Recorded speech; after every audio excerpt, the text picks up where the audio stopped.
Hi everyone, welcome back to a new post today. And yes, there has been a gap, but let's continue from where we stopped with regard to day 18. That's with regard to June 8th for your preliminary most important points for upcoming UPSC examination of 2025. And the first important is that June 20th will be celebrated as World Refugee Day. Now, there are several types of forcibly displaced persons like refugee, which are classified by the United Nations World Refugee Convention of 1951. It says they are refugees, asylum seekers, internally displaced persons, stateless persons, and returnees. Now, World Refugee Day is an international day celebrated by United Nations to honor the refugees around the world. Now, it falls on June 20th and celebrates the strength and courage of the people who have been forced to flee their homes to escape conflicts and also prosecution. Now, the World Refugee Day is an occasion to build empathy and understanding for the plight to recognize their resilience in rebuilding their lives. So every 20 minutes, it is said that people, every minute, 20 people leave everything behind to escape war, persecution, or terror. And there are several types of forcibly displaced persons. So we have refugees first, and these are covered under the United Nations 1951 Refugee Convention. However, India is not a signatory to this convention, let me tell you, and India remains one of the few democracies that have not signed, supported, or ratified the International Refugee Convention of 1951 and its protocol of 1967. We also do not have a national refugee protocol framework. So this is about the World Refugee Day, and there's the other thing coming up for discussion about your US and India initiative called as the Initiative on Critical and Emerging Technology. Now, this was launched in January 2023 to deepen the strategic cooperation between India and USA with regard to strategic technologies and also minerals. So this ICET framework is a bilateral framework between India and US to expand cooperation on a host of technologies including artificial intelligence, quantum computing, semiconductors, and also wireless telecommunication. Now, this US-India initiative has recently been in use because there has been a meeting between the National Security Advisor and the other official of the US with regard to cooperation on critical minerals between India and US under this framework called as the Initiative of Critical and Emerging Technologies between India and US. So what exactly are critical minerals? Now, critical minerals are those that risk the supply shortage and significantly will impact the economy more than other raw material shortage. Now, these minerals are very crucial for economic development and also national security, and the limited availability or concentration in only specific regions has created vulnerabilities in the global supply chain. Now, essential minerals like lithium, graphite, cobalt, titanium, and other rare elements, these are vital for advancing sectors like high-tech, electronics, telecommunication, and also transportation and defense. These are integral to the strategic value chain like clean technology initiatives, zero emission vehicle, turbines, solar panels, information and communication technology, and also semiconductors, advanced manufacturing inputs like defense, permanent magnets, and also ceramics as well. And the next one is about genetics. So it's CRISPR-Cas9. Now, this is a unique technology that has been in use because it's now going to be developed to treat sickle cell disease in India, especially by the ICMR, and it's in working. Now, we have sickle cell disease in India, especially affecting the tribals, and India aims to eradicate sickle cell from the country by 2047. So CRISPR-Cas9 is a unique technology which is a genetic engineering technology that enables the genetic scientists and also medical researchers to edit parts of the genome by removing, adding, or altering sections of the DNA sequence. Now, it is currently the simplest and also the most versatile precise method of genetic manipulation, and also is therefore causing a buzz in the science world as well. And CRISPR-Cas9 system consists of two molecules now by which it does this changes into the DNA, that is called an enzyme called as Cas9, and it acts as a pair of molecular scissors that can cut the two strands of DNA at a specific location in the genome so that the bits of the DNA can be added or removed. And the other one is a piece of RNA called as guide RNA or gRNA, which consists of a small piece of pre-designated RNA sequence located in the longer RNA scaffold. Now the scaffold part binds the DNA and a pre-designed sequence guides the Cas9 to right part of the genome, thus making the Cas9 enzyme cut the right point in the genome. And sickle cell disease is to be eradicated in India by 2047. So this is a red blood cell disorder that affects the hemoglobin, the protein that carries the oxygen in the body. Normally, the red blood cells are disc shaped and flexible enough to move easily through the blood vessels. But when a person is affected by sickle cell disease, the red blood cells become in the shape of a crescent or a sickle shape due to genetic mutation, and this does the red blood cells do not bend easily or they cannot move easily and block the blood flow to the rest of the body. This can cause serious problems like a stroke, eye problems, infection, and various other problems in different organs of the body. Now, it is a lifelong illness, and until recently, bone marrow transplant was the only cure for sickle cell disease. But now, genetic engineering using the pair of genetic scissors called as CRISPR-Cas9 is now being used or tried to be seen if this can treat the sickle cell disease. So this is another breakthrough coming up in genetic engineering.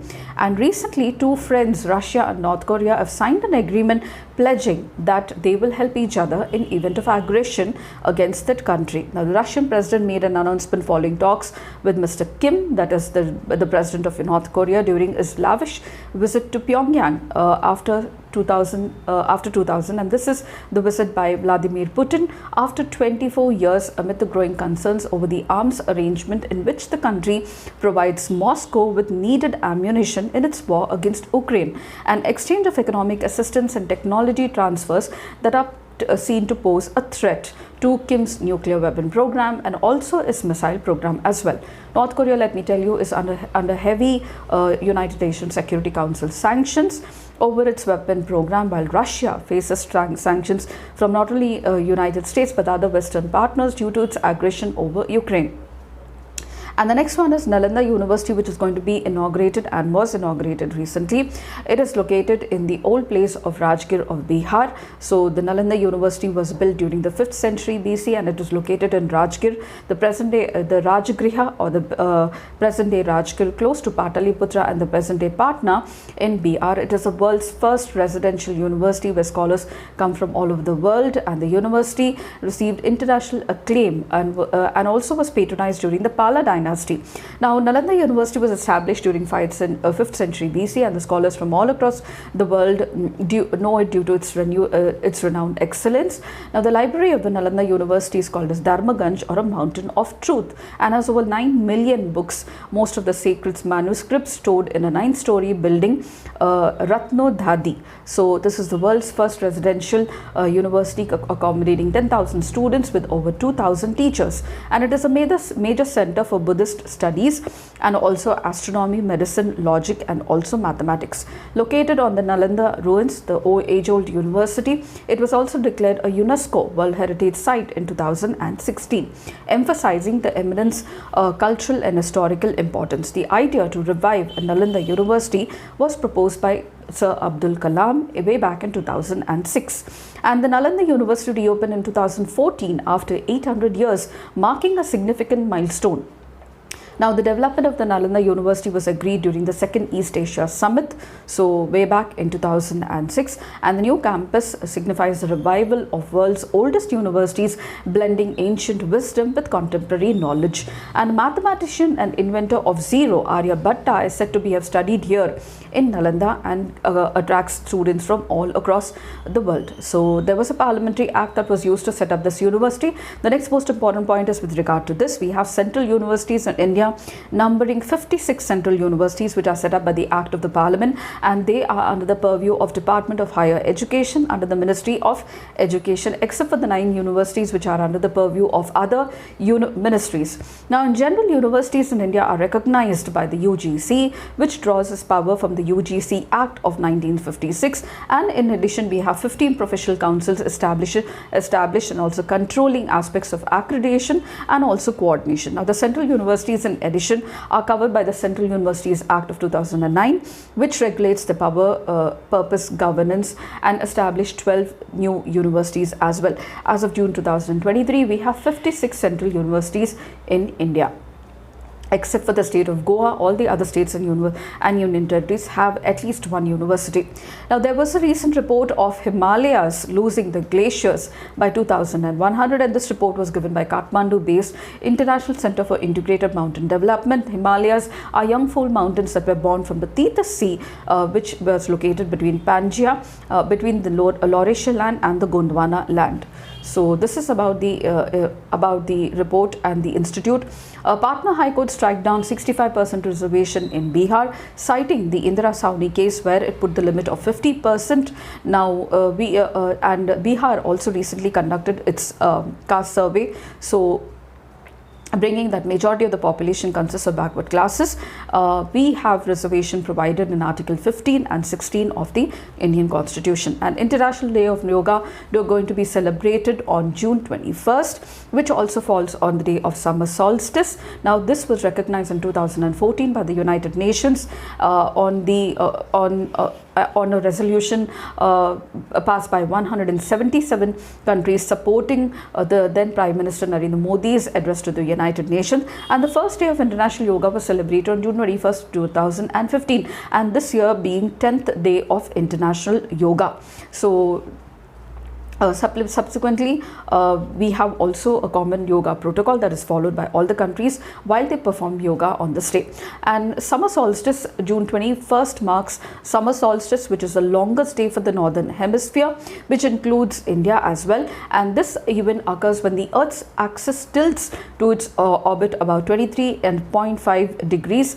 It is marked as the longest day and the shortest night in the northern hemisphere. And also, this is related to the orbit of the Earth around the Sun. Now, on this day, the North Pole is slightly close to the Sun, allowing the Sun to reach its highest position in sky at noon, and the regions in the Northern Hemisphere experience extended daylight for hours. And in India, the duration of the daylight depends upon the location. So, the areas closer to the equator will have a slightly shorter daylight, but however, the areas a little bit norther than the Tropic of Cancer, like New Delhi, etc., will experience almost 14 hours of daylight today.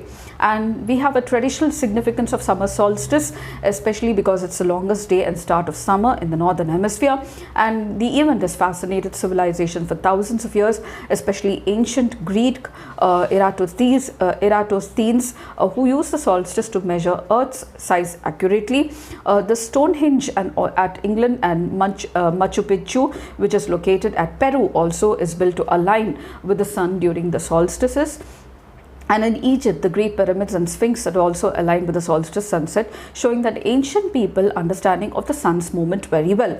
And summer solstice is celebrated as International Day of Yoga every year, declared by the United Nations in 2014. And so this is all for the day 18 of June 8th for your preliminary important points for 2025 preliminary upcoming UPSC examination. If you did, please do like, share and subscribe, and don't forget to comment at the end of the video, and I shall see you tomorrow in another new important post. Until then, it's very happy learning.